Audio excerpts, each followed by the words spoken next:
Bien-aimés dans le Seigneur, nous vous saluons au nom de Christ Jésus qui vous aime tant et nous lui rendons grâce et louange parce qu'il nous donne ce beau moment de nous retrouver encore pour continuer à partager sa parole. Et cette fois-ci, nous allons aborder un thème aussi important intitulé « Se débarrasser de tout fardeau ». Nous sommes accablés de fardeaux de diverses manières et nous avons besoin d'être allégés. C'est ainsi que les différentes présentations que nous allons vous faire iront dans le sens de se débarrasser de ce fardeau-là.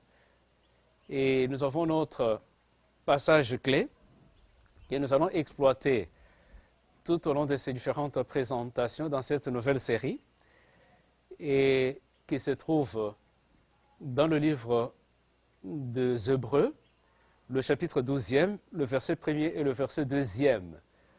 Mais pour aujourd'hui, nous allons aborder un sujet ou un sous-thème qui s'intitule « Apprendre à aimer celui qui est perdu ».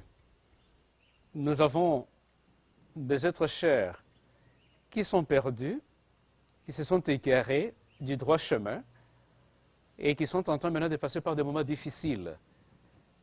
Et vous et moi, nous avons le devoir de pouvoir intercéder en leur faveur afin qu'ils puissent retourner à la maison. Et c'est en leur témoigner de l'amour que nous puissions les récupérer au Seigneur. Bon, en parlant même de la perte, nous voyons aussi ce que nous a manqué. Il y en a qui ont perdu l'emploi, il y en a qui ont perdu leur bonne santé, ainsi de suite. Il y en a qui ont perdu le bonheur au foyer. Tout ça, ce sont des fardeaux. Et nous avons besoin de solutions. Nous avons besoin d'être déchargés. C'est comme ça qu'à travers cette présentation, le Seigneur va nous aider. Et nous allons découvrir comment le faire. Apprendre à aimer celui qui est perdu ou ce qui est perdu à travers les Saintes Écritures. Alors, notre thème, le grand thème intitulé « Se débarrasser de tout fardeau », je vous ai parlé du passage clé qui va nous conduire tout au long de ces présentations. Lisons le premier verset de Paul aux Hébreux. Le verset premier dit ceci.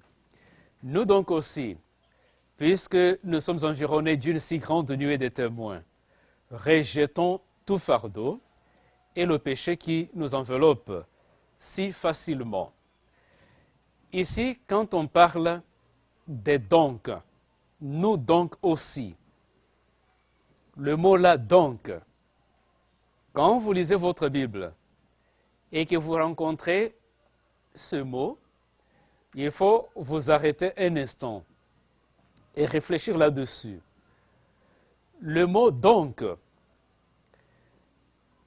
qui revient 5105 fois, est en train de signifier plusieurs mots. Donc, veut dire en effet. Donc, à la place de donc, on peut utiliser en effet. On peut utiliser pour. Et ça peut être aussi pour cette raison. Pour cette raison donc. Ça peut être aussi une façon catégorique d'introduire ce qui doit suivre. Nous, donc aussi, quoi? Quelle est la suite? Il y a quelque chose qui vient après. Mais donc aussi, peut signifier à la lumière de ce qui précède. Voilà pourquoi quand, en lisant les Saintes Écritures, vous rencontrez le terme donc. Il faut savoir qu'il y a quelque chose qui a précédé. Mais qu'est-ce qui a précédé? Et puis, donc là, introduit quoi? Il y a quelque chose qui a précédé et il y a quelque chose qu'on introduit par le mot donc. Et c'est important de le savoir. Et à travers les différentes présentations, nous allons comprendre. Et au verset 2e, il est écrit « Et courons avec persévérance dans la carrière qui nous est ouverte, ayant les regards sur Jésus, qui suscite la foi et l'amène à la perfection. Nous donc aussi, nous donc, comme qui? Qu'est-ce qui a précédé? Et pour savoir ce qui a précédé, il faut maintenant revenir au chapitre suivant. Et le chapitre suivant, c'est le 11e. Et le 11e chapitre parle des héros de la foi. Et vous allez le trouver au 11e chapitre, on a énuméré, on a listé les héros de la foi. Donc quand on dit « nous donc aussi », c'est-à-dire aussi que nous devons nous comporter comme les héros de la foi. Comment est-ce qu'ils s'étaient comportés? Ils avaient aussi des fardeaux, mais qui ont été allégés. Comment est-ce que ces fardeaux ont été allégés? Et ce n'est que dans les Saintes Écritures que nous pouvons comprendre cela. Et à partir des héros dans la foi, nous pouvons découvrir les secrets qui puissent nous aider aussi à nous débarrasser de tout fardeau. Et vous allez voir ici, on met l'emphase sur Christ. Nos regards doivent être fixés sur Christ. Pourquoi? Parce qu'il est le consommateur de notre foi. Quand nous lisons dans l'Évangile selon Jean, le chapitre 5e, verset 39e, et même Luc 24, verset 27e, vous allez voir que les Saintes Écritures rendent témoignage de Christ. Il dit, ce sont elles qui rendent témoignage de moi. Toutes les Écritures parlent de Christ. Et alors, avec nos fardeaux, pour être soulagés, notre regard doit être fixé sur Christ. Parce que c'est lui le consommateur de notre foi et c'est lui qui peut nous aider à être allégés de tout fardeau. Alors, en Apocalypse 12, verset 11e, là, il est écrit qu'ils l'ont vaincu à cause du sang de l'agneau. Et vous comprenez que notre victoire sur l'ennemi qui nous accable avec tous ces fardeaux n'est peut-être possible que si nous comptons sur le sang de l'agneau. Parce que le sang de Jésus, c'est le sang de victoire. Sans le sang de l'agneau, pas de victoire. Donc c'est à partir du sang de l'agneau et aussi de la parole de leur témoignage que nous pouvons maintenant remporter la victoire sur l'ennemi. C'est ce que les héros dans la foi ont fait et c'est ce que nous sommes aussi appelés à faire. Et là, nous allons facilement nous débarrasser de tout fardeau. Donc notre victoire, c'est à travers Jésus, qui est le consommateur de notre foi. On se pose la question de savoir, mais qu'est-ce qui précède donc? Je venais de le dire, les héros de la foi. Et au 11e chapitre, on nous présente les biographies bibliques, c'est-à-dire des personnages, certains personnages bibliques. Et quand on lit ces personnages-là, on découvre qu'ils incarnent des meilleures valeurs éducatives.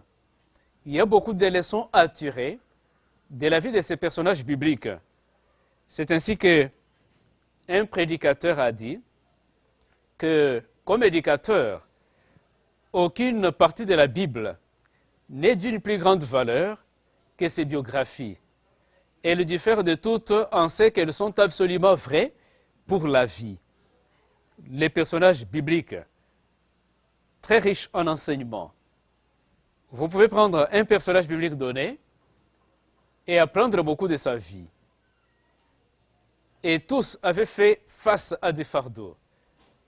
Et les fardeaux ont été allégés. Alors, en étudiant leur vie, nous pouvons beaucoup apprendre et vivre heureux aujourd'hui. C'est ainsi que, tout au long de cette série, nous serons en train de prendre un personnage après l'autre et apprendre d'eux. Nous allons parler ici d'Abraham. Et à travers la carte qui est devant vous, vous pouvez voir les enfants d'Abraham à travers cette carte-là. Et partout où Abraham est passé après son appel reçu de la part de l'Éternel. Vous allez voir cet appel en Genèse chapitre 12e et le verset 1er. Et ce qu'il faut noter ici, c'est que Dieu a demandé à Abraham de s'en aller de la patrie de son père. Et effectivement, il a obéi à ce que Dieu a ordonné. Il a quitté sa patrie et il est allé vers l'inconnu, là où Dieu l'invite pour le servir. Et c'est un bel exemple pour nous, chrétiens aujourd'hui. Et au verset 4e de Genèse 2, là aussi, vous allez voir qu'Abraham n'est pas parti seul, à part son épouse. Il a pris aussi son neveu, qui était un orphelin, et qui s'appelait Lot. C'était l'enfant de son frère. Il l'a amené avec lui, et il est passé avec lui partout où Dieu l'a convié. Et à travers la carte qui est devant vous, vous pouvez voir le déplacement, le pèlerinage de notre père dans la foi, Abraham. Il est parti de Ur des Chaldées et il a traversé des différentes villes jusqu'à ce qu'il va même atteindre l'Égypte. Et là, il a répondu à la mission du Seigneur. Qu'est-ce qu'on peut apprendre de sa vie? Dans Genèse chapitre 12, verset 7e et même 8e, et même Genèse chapitre 13e, le verset 4e, on vous présente les différents lieux que le serviteur de l'Éternel a visités lors de ses différents déplacements. Et partout où il passait, comme vous pouvez le voir, le remarquer à travers les diapositives qui sont devant vous, il bâtissait l'autel et il adorait son Dieu. Il a laissé des traces sur tout son passage. Et la question que nous nous posons ici, comment est-ce que le roi Josaphat appelait Abraham lorsqu'il s'est référé à lui? Nous allons ensemble lire la Bible dans le livre des deuxièmes des Chroniques, le chapitre 20e et le verset 7e. Josaphat, s'adressant à Abraham, il dit « Tu es l'ami de Dieu pour jamais ». Dans d'autres versions, on dit « Tu aimes Dieu » ou « Tu as aimé Dieu ». Mais dans d'autres versions, on dit « Tu es l'ami de Dieu pour jamais, pour toujours ». Donc le roi Josaphat a reconnu Abraham comme étant l'ami de Dieu. Et là aussi, je me suis demandé la question, qu'est-ce qui l'a poussé? Pourquoi est-ce qu'il l'a appelé ami de Dieu? Et j'ai réalisé que c'est parce que Abraham obéit à Dieu par la foi. On lui demande de quitter sa patrie, de s'en aller vers l'inconnu, et il obéit sans tergiverser, sans discuter, et il a fait ses bagages, il est parti. Je me suis dit, c'est à cause de cette obéissance par la foi que le roi Josaphat, en s'adressant à lui, dit « Tu es l'ami de Dieu pour toujours ou à jamais ». La deuxième raison pour laquelle il l'a traité d'ami de Dieu, c'est parce qu'alors qu'il voyageait vers la terre promise, son style de vie laissait des preuves visibles aux incroyants, le Dieu qu'il aimait. Partout où il passait, vous voyez, il va bâtir l'autel, il va adorer, partout où il passait. Et son caractère, son style de vie était un grand témoignage. Son caractère révélait le Dieu qu'il était en train de servir. Et c'était visible. Et quand Josaphat a vu cela, il a vu cette obéissance, il a vu sa façon d'adorer, il a vu son caractère, comment est-ce qu'il s'est comporté, il l'a qualifié d'ami de Dieu pour toujours. Et vous et moi, nous devons aussi suivre l'exemple d'Abraham et être amis de Dieu. Partout où il passait, comme vous pouvez le remarquer à travers les images, il a laissé des traces. Et il est arrivé à un moment où, avec son neveu Lot, il fallait qu'il puisse se séparer. Et c'est comme ça qu'il va lui demander de choisir où il veut prendre, où il veut partir. Et il a dit, si toi, tu vas à droite, moi j'irai à gauche, et si tu vas à gauche, moi j'irai à droite. Et il a laissé le choix à son neveu. Et ils vont se séparer, et le neveu était le premier à choisir. Mais une autre question au sujet d'Abraham. Comment Dieu l'a-t-il appelé? Et là, nous allons lire en Ésaïe, le chapitre 41e, le verset 4 et le verset 8. Mais pour le moment, lisons le verset 4e dans le livre d'Ésaïe. Ésaïe 8, Ésaïe 41, verset 8. Dieu lui-même appelait Abraham, son ami. Il dit Abraham, mon ami. Ça dépend des versions. Dans d'autres versions, on dit Abraham qui m'aime. Abraham était l'ami de Dieu et c'est Dieu lui-même qui le témoigne. Imaginez-vous quand Dieu vous appelle son ami. Ça dit beaucoup. Josaphat l'appelle ami de Dieu. Dieu lui-même appelle Abraham son ami. Ça dit beaucoup. Est-ce que Dieu peut aussi nous appeler ses amis? Est-ce qu'il peut m'appeler son ami? Alors, je me suis demandé, qu'est-ce qui a poussé l'Éternel à appeler Abraham son ami? Et je suis parvenu à réaliser que si Dieu l'a appelé son ami, c'est parce que Abraham aimait même ce qu'on ne pouvait aimer. Et ça, c'est l'amour inconditionnel. Or, Dieu est amour. Et quel amour? L'amour agapé, l'amour inconditionnel. Et quand je le vois appeler Abraham son ami, je me dis, c'est que Abraham aimait aussi les autres de façon inconditionnelle. C'est-à-dire qu'il pouvait aimer ce qu'on ne pouvait pas aimer. Et ceci est facile à comprendre. Quand nous considérons Lot, malgré son caractère, il n'avait pas du respect pour son oncle. Pourquoi? Parce que quand l'oncle lui a demandé de choisir, s'il était courtois, il aurait laissé l'oncle choisir d'abord et lui aller prendre le reste. Mais il s'est précipité pour choisir le plein et c'est là où il va évoluer. Il était cupide, mais malgré sa cupidité, Abraham ne lui en a pas tenu rigueur.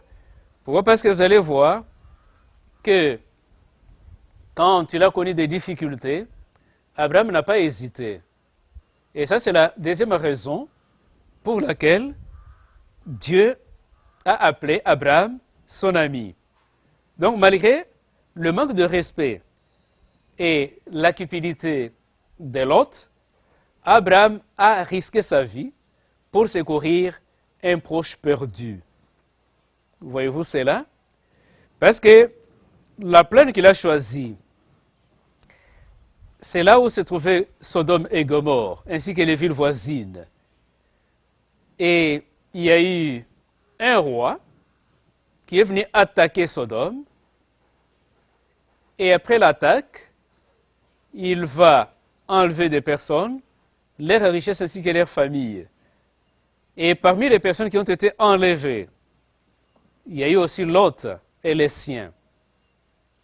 Même ses richesses étaient emportées. Mais lorsque Abraham a appris cela, en tout cas, il n'a pas hésité une seule fois. Il a pris le risque.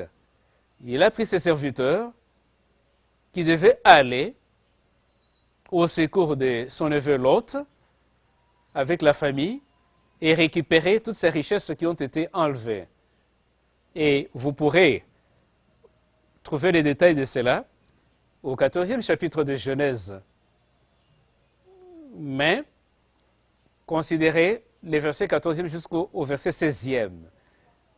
Quel risque Abraham a couru? Mais pourquoi prendre tous ces risques?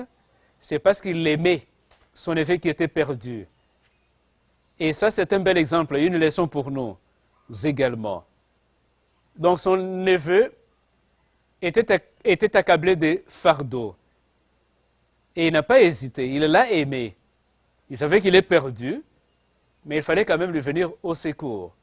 Et il l'a fait, et c'est comme ça que Lot a été récupéré avec les siens, ainsi que toutes ces richesses qui ont été emportées.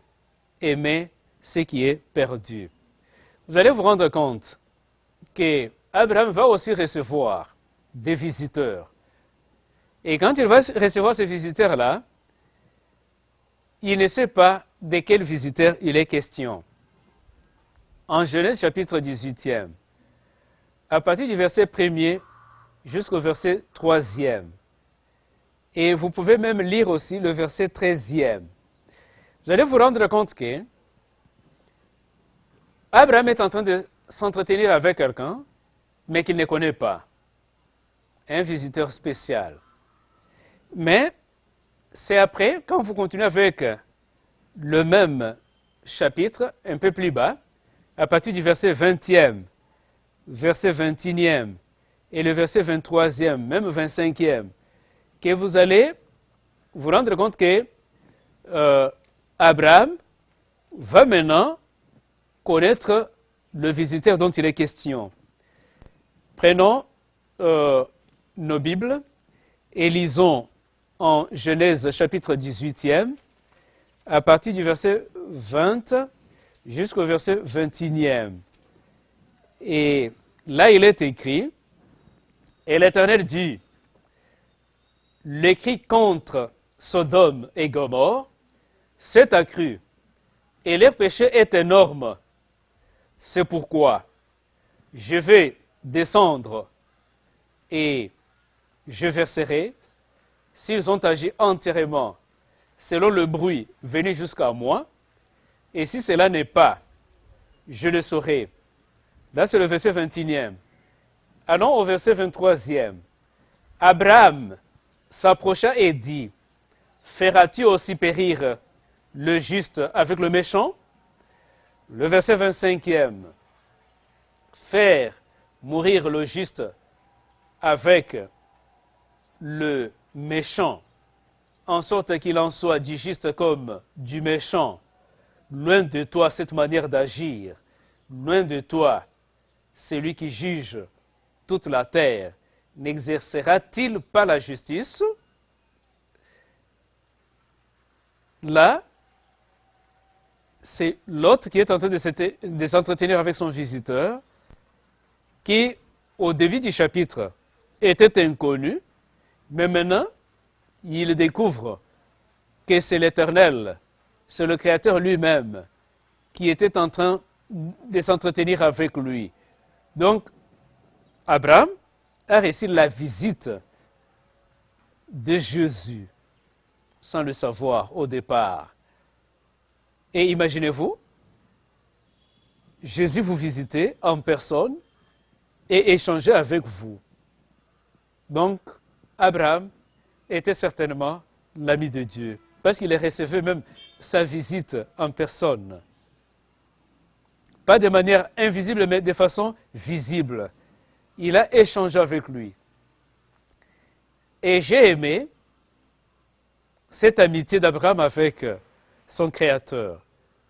Vous voyez, il va lui révéler, même des choses cachées. Il va lui révéler ses projets. Il eut le bruit a couru jusqu'à moi, au ciel. Et je suis descendu pour aller vérifier. Et s'il était le cas, je dois détruire Sodome, Gomorrhe, ainsi que les villes voisines. Il a partagé avec son ami cela d'avance. Ce qui fait que vous et moi également, si nous avons de belles amitiés avec notre Créateur et Rédempteur, il va commencer à nous révéler des choses cachées. Et s'il a des projets à réaliser, avant de les réaliser, il va nous en faire part. Et c'est ce qui est arrivé avec Lot, avec Abraham plutôt, qui était son ami. Et Abraham, étant au courant de cela, il devait aussi lui adresser une demande. Et la demande là, en faveur de quelqu'un perdu, son neveu. Pas seulement son neveu, même en faveur de toute la ville méchante de Sodome, pour que le Seigneur puisse avoir pitié. Donc, à partir de ces derniers passages, Abraham reconnaît le visiteur qui est entre ses murs. Et pas n'importe quel visiteur, un visiteur de marque. Jésus en personne a rendu visite à Abraham et ils ont échangé ensemble. Il est descendu pour faire quoi? C'est pour juger. Et vous savez qu'aujourd'hui le jugement est en cours. Mais à l'époque, Dieu est descendu pour juger, pour prononcer le jugement sur Sodome, Gomorrhe ainsi que les villes voisines. Et aujourd'hui, il va prononcer aussi le jugement sur toute l'humanité. Voilà pourquoi nous devons être prêts, nous devons créer l'amitié avec lui.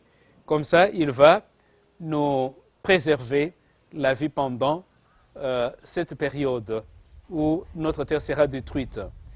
Et à partir du verset 16e jusqu'au verset 33e, vous allez voir que l'entretien continue entre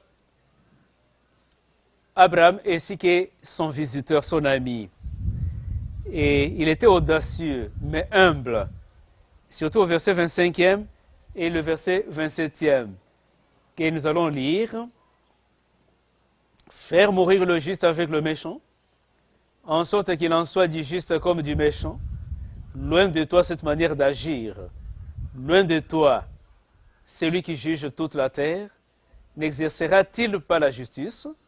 Et au verset 27, Abraham reprit et dit, voici, j'ai osé parler au Seigneur, moi qui ne suis que poudre et cendre. Il a parlé au Seigneur. Et face à face, Dieu s'est rabaissé. Et Dieu lui a révélé des choses cachées. Et c'est là au nom de leur amitié. Et une autre question que je me pose. Comment est-ce que le demi-frère de Jésus, il s'agit bien sûr de Jacques, considérait Abraham? Et là, je vous invite à lire avec moi le livre de Jacques. Et c'est là au chapitre 2e et le verset 23e. Il est écrit, « Ainsi s'accomplit ce que dit l'Écriture. Abraham crie à Dieu, et cela lui fit imputer à justice, et il fit appeler ami de Dieu. » Là, nous sommes dans le Nouveau Testament. Dans l'Ancien Testament, à travers des chroniques, nous avons vu le témoignage du roi Josaphat, appelant Abraham ami de Dieu pour jamais. Nous avons vu le témoignage de Dieu lui-même, à travers le prophète Ésaïe, appelé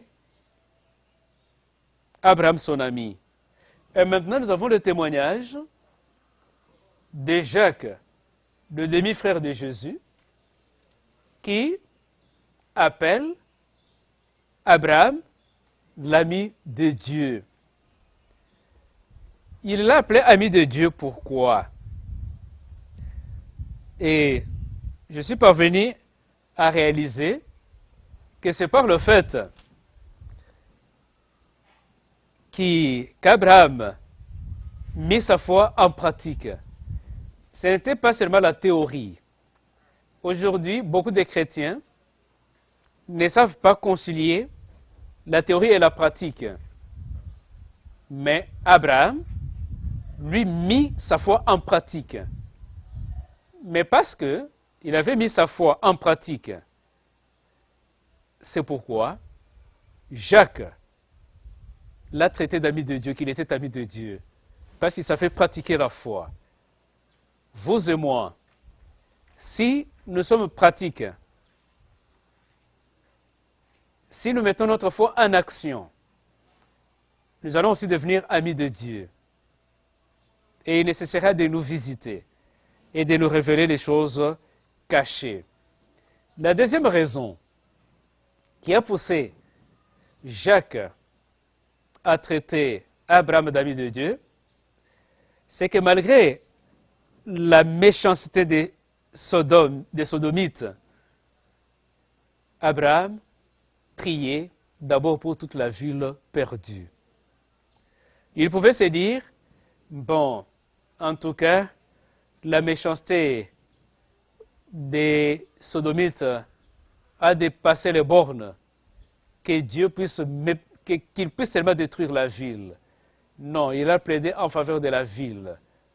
À cause de cet amour-là, Jacques en est parvenu à le qualifier d'ami de Dieu. Et lorsque vous lisez Genèse chapitre 13, le verset 13e, vous allez vous rendre compte de la méchanceté de Sodome, Gomorrhe ainsi que les villes voisines. Mais malgré leur méchanceté, Abraham a intercédé en leur faveur. Et ça, c'est un bel exemple pour nous chrétiens aujourd'hui. D'aimer ce qui est perdu, ou bien ceux qui sont perdus, et intercéder en leur faveur, pour le salut et non pour leur destruction. Ce sont les raisons qui ont poussé Jacques à qualifier Abraham d'ami de Dieu. Un homme de prière, un homme de foi. Il intercédait pour les autres. Et vous allez lire avec moi en Genèse chapitre 19e, le verset 16e. Et là, il est écrit ce qui suit. Nous lisons.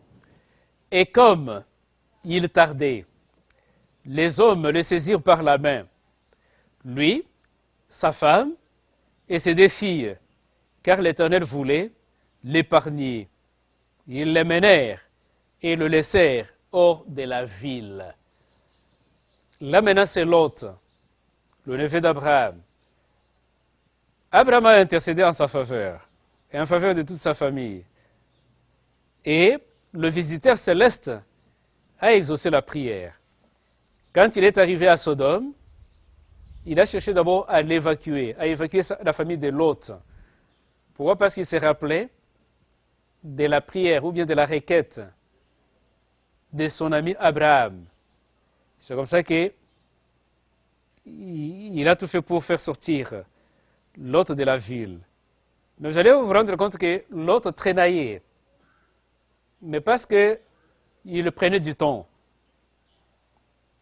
Le visiteur céleste l'a saisi par la main et a saisi la main de sa femme ainsi que de ses filles pour les faire sortir de la ville.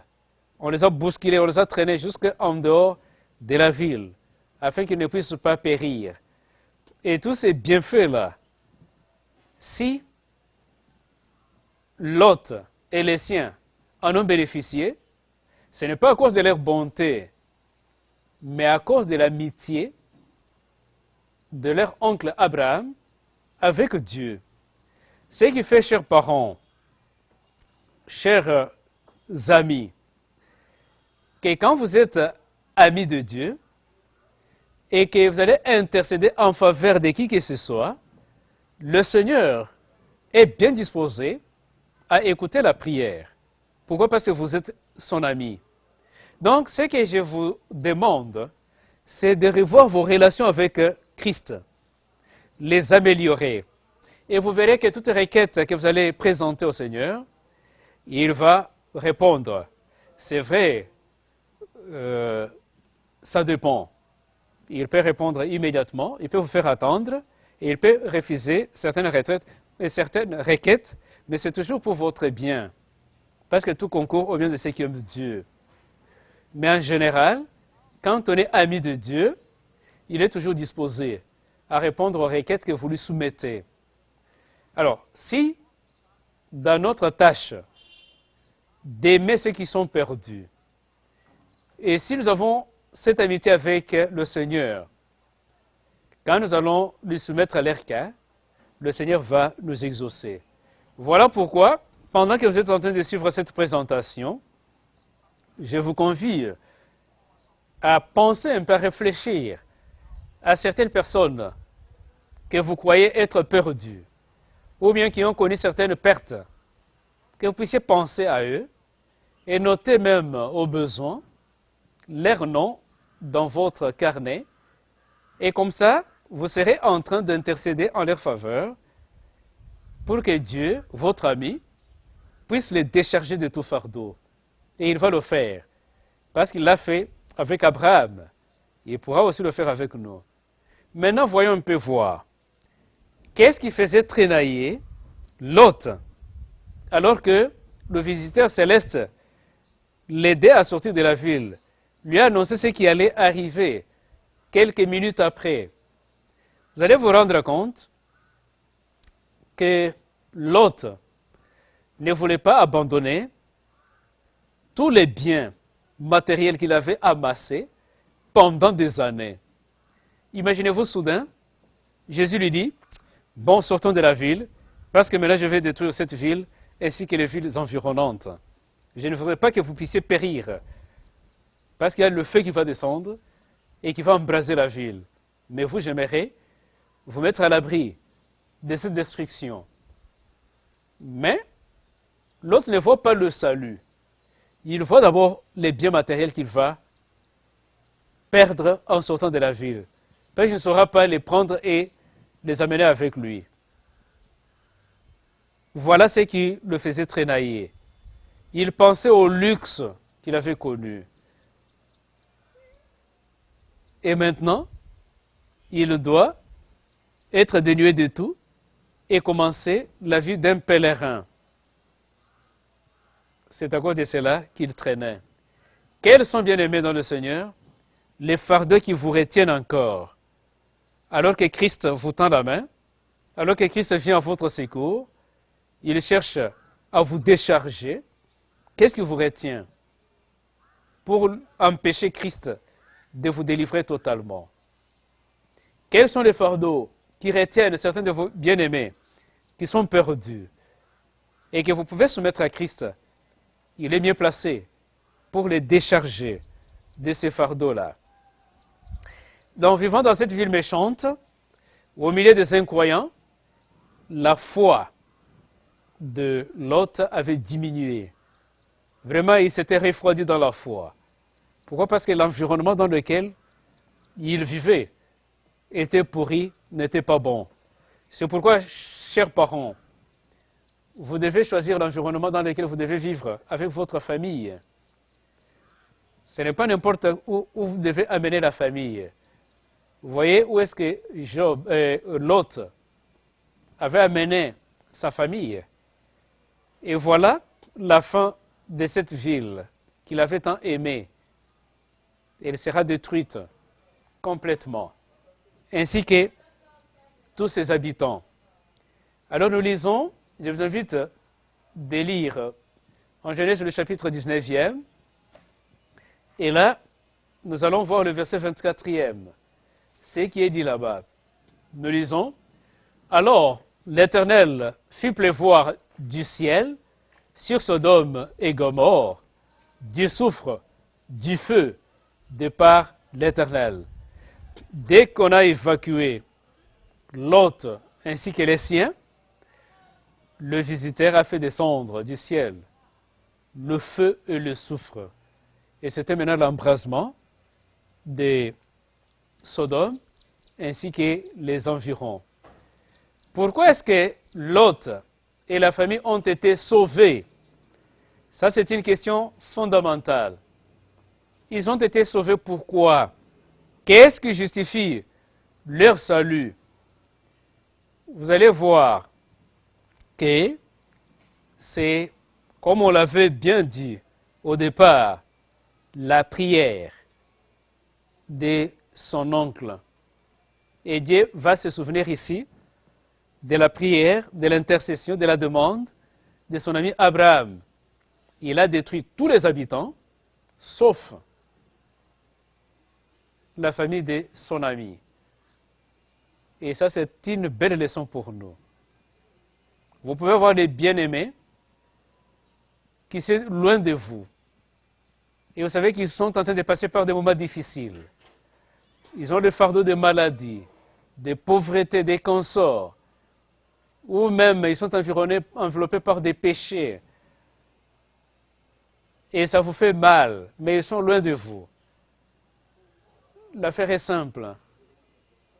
Si vous êtes en bon terme avec le ciel, si vous êtes ami de Dieu, à genoux, vous soumettez le cœur à Christ, et malgré la distance, il va intervenir, il va guérir, il va délivrer. C'est faisable. Et tout ce qui est écrit ici, c'est écrit pour notre instruction. De la même façon que Dieu a agi avec les patriarches, il peut aussi agir avec nous si nous sommes ses amis. Donc nous n'avons pas à nous inquiéter à cause des fardeaux, des différents fardeaux qui nous enveloppent. Il y a une issue, il y a une opportunité que le Seigneur nous donne pour nous débarrasser de ces fardeaux et pour aider nos semblables à se débarrasser de leurs fardeaux. Il y a une leçon importante que j'ai retenue de cette expérience, c'est que Dieu viendra au secours en répondant à la prière, mais il ne faussera jamais un cœur. Ça, c'est très important à retenir. Vous avez besoin du secours d'en haut? Effectivement, Dieu est bien disposé. Il va venir vous secourir. Il viendra. Mais, en venant, il ne va jamais, jamais forcer votre cœur. Ou bien le cœur de la personne que vous aimez et que vous voulez voir être délivré par Christ. Vos prières seront exaucées. Mais Dieu ne forcera jamais le cœur. C'est tout ce qu'il ne peut pas faire. Mais les prières, il est disposé, vous êtes son ami. Il est disposé. Il ne peut pas vous décevoir parce que vous êtes son ami. Parce qu'il n'a pas déçu Abraham. Et il ne veut pas vous décevoir. Mais seulement, il peut tout faire, mais sauf forcer le cœur. Il faut que le cœur soit aussi disposé. Et nous pouvons comprendre cela avec l'expérience de Lot. Comme vous pouvez le voir à travers les images qui sont sur votre petit écran. Ils sont sortis au nombre de 4. Et c'était Lot, sa femme, ainsi que ses 2 filles. Mais quand l'ami de leur oncle, Jésus, les a fait sortir de la ville, jusqu'à l'extérieur de la ville, il leur a donné des consignes. Il a dit, pendant que vous allez continuer avec votre voyage, lorsque vous allez entendre un coup de foudre derrière vous, sur la ville, ne retournez pas en arrière, ne regardez pas en arrière. Continuez votre bon chemin. Et, chemin faisant, lorsqu'ils ont entendu un coup de foudre derrière, quand le feu et les soufres se sont précipités sur la ville, qu'est-ce qui va se passer? Lot et ses 2 filles avaient des cœurs bien disposés. Tandis que son épouse, son cœur n'avait pas été touché par les avertissements donnés par le Seigneur. Qu'est-ce qu'elle va faire? Pensant à ses gendres qui sont restés derrière, ses enfants, pensant à l'air bien matériel, pensant aux amis, et là, tournait derrière pour voir ce qui s'est passé. Et la Bible nous dit qu'elle est devenue un bloc de sel, fini, écarté du salut. Et pourtant le Seigneur était bien disposé à la sauver. Et pourtant le Seigneur avait exaucé l'intercession d'Abraham en leur faveur. Dieu a exaucé. Elle est sortie de la ville, bien sûr. Et quand le feu est tombé, et était déjà sorti, mais parce que son cœur n'était pas disposé, n'était pas transformé, elle-même a refusé le salut et elle s'est transformée en seule. Mais qu'en est-il de son mari et de ses enfants? Mais parce que leur cœur était disposé. Et voilà, quand même ils ont entendu le coup de tonnerre derrière eux, ils avaient aussi des biens là-bas. Ils avaient des êtres chers. Mais ils ont obéi à la loi, à la parole du Seigneur. Ils ont été épargnés. Ils ne se sont pas transformés en bloc de sel, comme leur mère ou bien comme son épouse. Et ils sont allés vivants. Comme pour vous dire, bien-aimés dans le Seigneur, que le salut est individuel. Et c'est le problème du cœur. Est-ce que nos cœurs sont disposés à recevoir les instructions du Seigneur et les mettre en pratique? Si tel est le cas, Christ sera toujours le bienvenu auprès de vous. Et il va exaucer toujours vos prières quand vous allez prier en faveur des autres. Et s'il y a des gens qui intercèdent en votre faveur, soyez aussi disposés. Et surtout lorsqu'on vous annonce qu'on est en train de prier pour vous, pour telle situation que vous êtes en train de traverser. Lorsque vous disponibilisez votre cœur, le Seigneur va exaucer la prière qui est adressée en votre faveur, parce que c'est lui qui est en train de prier pour vous est ami de Dieu, et Dieu ne peut pas refuser la requête d'un ami. Parce que pour preuve, nous voyons ce qu'il a fait avec notre Père dans la foi, Abraham.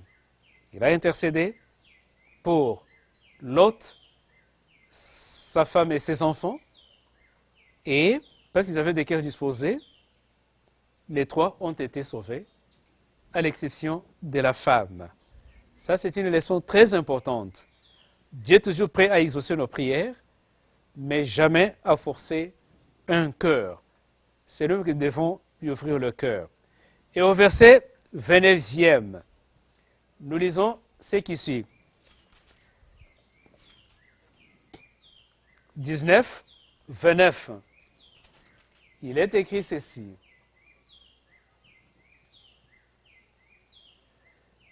Lorsque Dieu détruisit les villes de la plaine, il se souvint d'Abraham et il fit échapper Lot du milieu du désastre par lequel il bouleversa les villes où Lot avait établi sa demeure.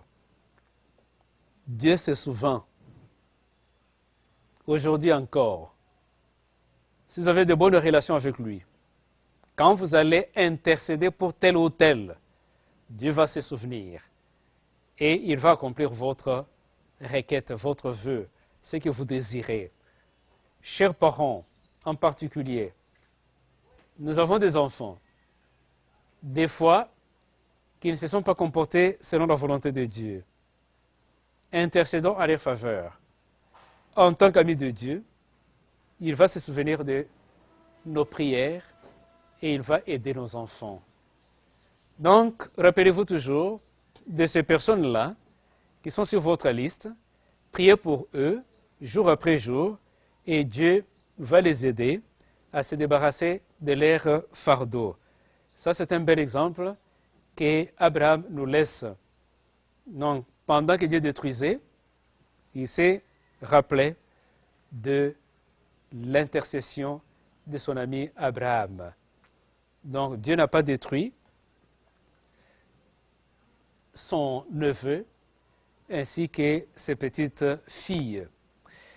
Bien-aimés dans le Seigneur, alors que Abraham était un homme de prière, était l'ami de Dieu, comme nous en avons trouvé le témoignage en 2 Chroniques 20, verset 7, pour les amis qui viennent de nous rejoindre, ou encore en Ésaïe 41, verset 8, où Dieu lui-même a témoigné, et aussi en Jacques 2, verset 23, où le demi-frère de Jésus a témoigné.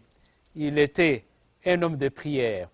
Et si j'aimerais vous donner aussi l'exemple, un témoignage, ce n'est pas seulement à l'époque d'Abraham, dans l'Ancien Testament, où Dieu exauçait les prières de ses amis. pour décharger le leur de tout fardeau. Jusqu'à aujourd'hui, le Seigneur continue à agir. Il est à l'œuvre et il écoute les prières de ses amis. Il y a Jessica, dont vous voyez le portrait sur votre petit écran.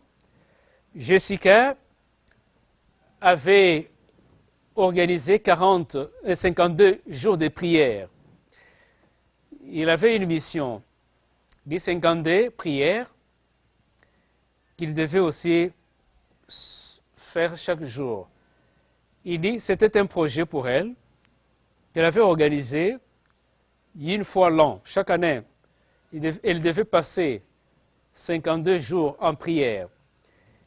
Il s'est dit, j'irai dans une église différente, un centre, un temple ou mosquée chaque semaine et j'écrirai au sujet de mes expériences. Et il a commencé à faire la ronde des églises. Aujourd'hui, il est dans une église protestante, demain, il est à l'église catholique, après-demain, il est dans une église des martyrs, et après, il va à la mosquée, et après, il va dans un centre culturel quelque part pour prier, il va dans un monastère, et il va sur la plage, ainsi de suite. C'est comme ça qu'il le faisait pendant 52 jours. Alors, elle va rencontrer Linda, qui est son amie, et l'épouse du pasteur Dupré. Et ils ont échangé. Il y a la dame du pasteur, Madame Pasteur, qui va lui parler d'une expérience. Quand ils ont échangé, elle lui a parlé de son expérience, elle aussi lui a parlé de son expérience, il lui a dit, mais est-ce que vous ne pouvez pas entrer en contact avec l'un de nos pasteurs, comme vous avez votre projet de prier pour que Dieu vous oriente? Au lieu de faire trop de rondes, tantôt vous êtes ici, à gauche, à droite, est-ce que vous ne pouvez pas échanger avec l'un de nos pasteurs? Et elle a accepté. Et quand ils se sont retrouvés avec le pasteur lui a dit, c'est bien le projet que vous avez, mais j'aimerais te recommander 3 choses. Premièrement, si vous pouvez avoir le Saint-Esprit pour te guider, ça serait une bonne chose. Et c'est là conformément à Jean 16, le verset 13e.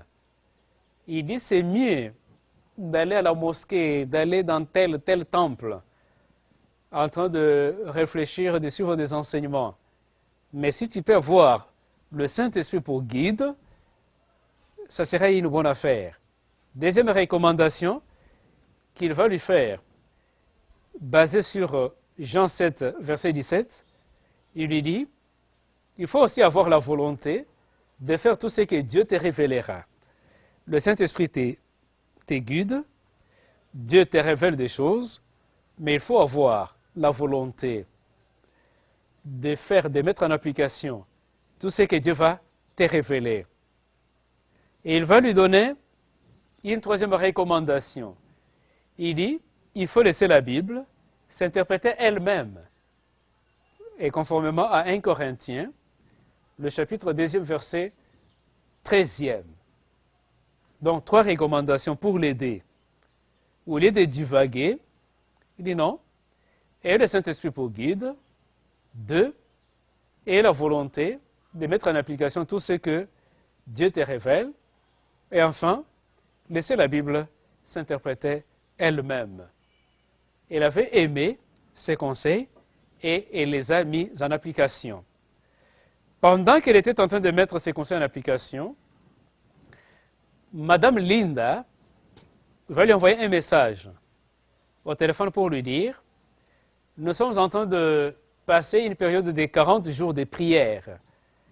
Et moi et mon mari, pasteur Ron Dupré, nous avons résolu de prier pour vous et pour certains amis aussi.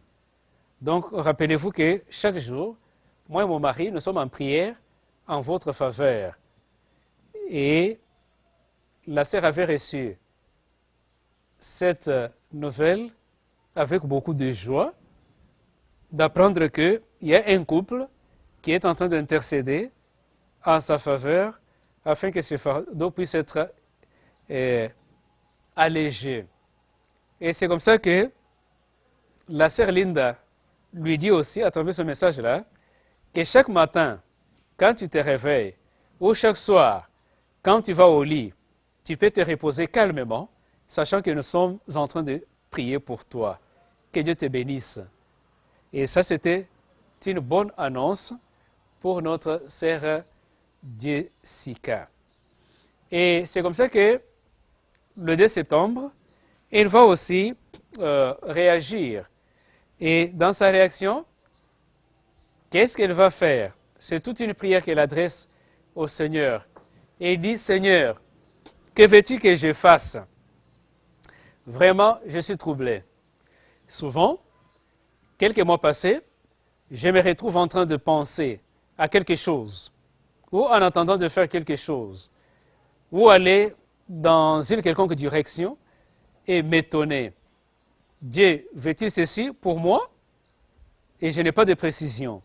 S'il vous plaît, Seigneur, je te demande de m'inspirer une prière aujourd'hui pour une importante décision dans ma vie. Je pense m'intégrer dans l'Église adventiste du 7e jour. Je sens de tout mon cœur qu'ils sont des chrétiens obéissants avec un amour accablant pour Christ. Ils aiment la Bible, ils s'aiment les uns les autres et je les aime aussi. Donc, dans sa prière, il était en train de demander l'aide du Seigneur.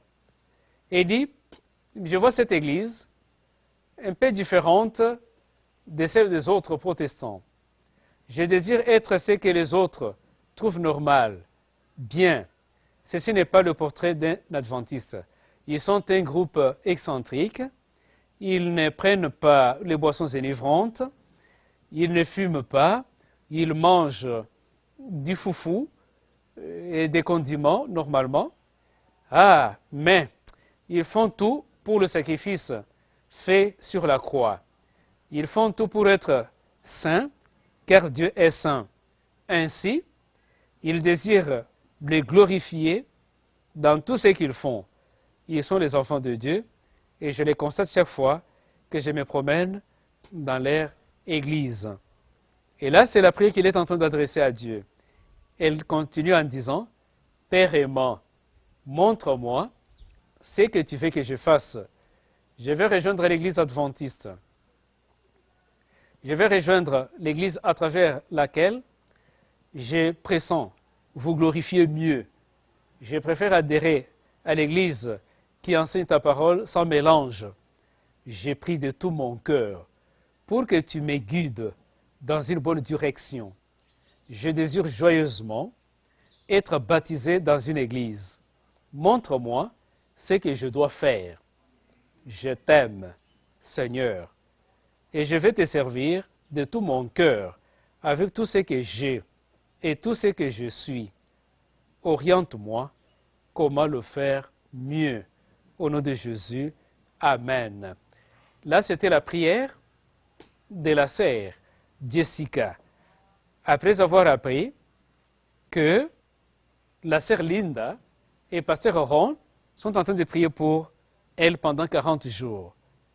Et touchée par l'amour de la sœur Linda, elle a fait cette requête au Seigneur afin qu'il puisse l'orienter dans ce qu'elle est en train de chercher. Et le 4 septembre, elle partage encore un message, sortir de la ville. Elle dit, j'ai organisé des trucs religieux. Je lis beaucoup de commentaires bibliques, ainsi que d'autres livres sur la Bible, mais sans succès. Ainsi, cette semaine au beach, j'ai décidé de ne plus lire des commentaires. Je ne vais plus chercher la signification grecque des mots pour bien comprendre l'intention des écrivains. Je ne consulterai plus le Google pour comprendre le terme dispensation et alors essayer de comprendre ce que ça veut dire pour moi. Je laisse chaque livre de la Bible s'interpréter, parler de lui-même. Je vais passer mes vacances en laissant Dieu infiltrer ma pensée, en parcourant chaque visite, chaque site web disponible à sa recherche. Ainsi, je reviendrai la semaine prochaine avec espoir d'être rafraîchi, espérant que ces promesses sont vraies. Vous me chercherez et vous me trouverez si vous me cherchez de tout votre cœur. Jérémie 29, verset 13. C'est comme ça que la sœur Jessica, sur les conseils du pasteur, ami à Madame Linda, a commencé à lire la Bible en suivant ces 3 conseils-là, en se laissant guider par le Saint-Esprit et en laissant la Bible s'interpréter elle-même. Donc, elle a passé tout ce temps-là dans la méditation. Et à la fin de son expérience, qu'est-ce qui va se passer? Elle va contacter Madame Linda, comme vous pouvez les observer à travers votre petit écran. Et ils sont venus à l'église le jour du sabbat et elle a témoigné devant toute l'assemblée et à côté du pasteur qui lui avait prodigué les 3 conseils. Et elle s'est même décidée de recevoir son baptême. Et c'est comme ça que vous pouvez voir à travers votre petit écran Jessica en train d'être baptisée par le pasteur. Bien-aimés dans le Seigneur, maintenant que Jessica est en train de recevoir son baptême, en train d'être déchargée, dépouillée de tous les fardeaux, Maman Linda s'est souvenue de Genèse 19, 29, lorsque Dieu détruisit les villes de leur plaine, Dieu se souvint d'Abraham et fit échapper Lot du milieu du désastre par lequel il bouleversa les villes où Lot avait établi sa demeure. Et pendant que Jessica était en train de témoigner, et pendant qu'on est en train de la plonger dans les eaux pour la dépouiller de tous les fardeaux qui l'accablaient, Maman Linda s'est dit, en tout cas, le Seigneur s'est souvenu de nos prières d'intercession en faveur de Jessica. Et il était en train de glorifier Dieu. Peuple de Dieu, pensez à tous vos bien-aimés qui sont accablés de fardeaux multiples et divers. Priez en leur faveur. Soumettez leurs requêtes à votre ami Jésus. Et comme il l'a fait avec Abraham, comme il l'a fait aussi avec Maman Linda, pour le bien de Jessica, il va aussi le faire pour vous. Il va se souvenir de votre prière et il va alléger les fardeaux de votre ami pour qui vous êtes en train de prier. Donc Dieu exauce les prières de ses amis. Qu'est-ce qui avait inspiré la prière d'Abraham? C'était l'amour pour les âmes qui périssent. C'est cet amour-là qui a inspiré la prière d'Abraham. Et si nous avons l'amour, cet amour va aussi inspirer notre prière en faveur de nos semblables. Alors qu'il détestait les péchés de cette ville corrompue, il souhaitait que les pécheurs soient sauvés. Son profond intérêt pour Sodome démontre l'anxiété que nous devons manifester à l'égard des impénitents. Ça, c'est un bel exemple à suivre. Donc, l'amour des âmes. C'est vrai que nous devons haïr le péché, mais nous devons avoir pitié et aimer les pécheurs. Ne les haïssons pas. Tous les pécheurs de nos familles biologiques, tous les pécheurs de notre communauté, aimons-les. En leur témoignant d'amour, en priant pour eux, le Seigneur va les délivrer, il va les décharger, comme il l'a fait avec la famille de Lot. Donc nous sommes appelés à plaider avec Dieu en faveur de ceux qui sont perdus. C'est notre tâche en tant que disciples de Christ, de plaider en faveur des perdus. Où sont ceux qui, avec humilité et foi, persévérantes, sont en train de plaider avec Dieu pour lui ou pour elle, pour telle ou telle âme? Qui sont ces gens-là? J'aurais souhaité que vous soyez parmi ceux qui sont en train de plaider en faveur de ceux qui sont perdus. Et le Seigneur va vous bénir. Voilà le bien fondé de notre verset clé en Hébreux 12, versets 1 à 2. Nous, donc aussi, rejetons tout fardeau et le péché qui nous enveloppe si facilement, et qui, ayant les regards sur Jésus, qui suscite la foi et l'amène à la perfection. Donc, si nous voulons aider nos semblables à se débarrasser de tout fardeau, ayons les regards fixés sur Christ, le consommateur de notre foi, lui qui a déversé son sang sur le bois du calvaire, le sang de victoire, le sang de triomphe. Et c'est à travers ce sang-là qu'il va nous donner la victoire. On ne peut vaincre que à travers le sang de Jésus. Comme nos aînés dans la foi ont agi, ont vaincu en comptant sur lui. Comme Abraham, nous pouvons aussi, avec l'aide de Christ, aider ceux qui sont chargés à se débarrasser de leurs fardeaux. Et Christ est bien disposé pour les aider en se débarrassant de tous ces fardeaux-là. C'est pourquoi, bien-aimés dans le Seigneur, alors que vous avez suivi avec attention cette présentation, je vous invite de continuer à apprendre à aimer ceux qui sont perdus ou bien ceux qui sont perdus en intercédant pour eux. Si vous pouvez aussi